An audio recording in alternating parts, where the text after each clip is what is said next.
Play Artemis to the Moon by NASA. Years. 4 astronauts will venture around the moon, preparing humanity for a long-term lunar presence for scientific discovery and exploration. The 10-day test flight will demonstrate a range of deep space exploration capabilities with crew. The mission will prove the Orion spacecraft is.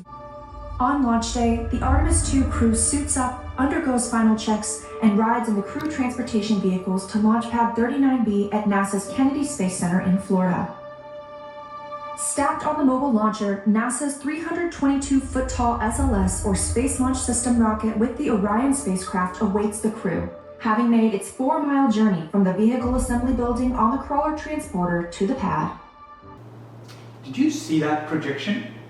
Now, I did a video not long ago on their mini projector, and essentially whatever feedback I had at that time that the projection is not bright enough, and if you get the center focus, the corners of the projection is not crisp, they're not in focus anymore.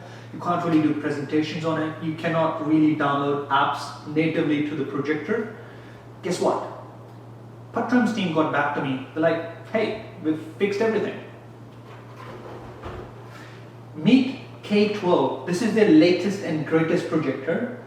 And on top of it, as a sweetener, this utilizes Google TV. Now I've used this projector for a couple of days, and the experience of it is so smooth. It almost feels like you're on a smart TV. You're not using a projector. The projection is quite bright.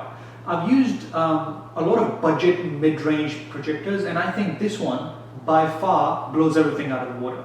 Currently, this one is going for about $400 AUD on Amazon, and if you use the link in my description, you get further 8% off. I think it's a pretty damn sweet deal. I'm going to be doing a comparison video with my other projector and the mini projector in a couple weeks of time. So if you haven't subscribed yet, please do so. Until next time, see you later.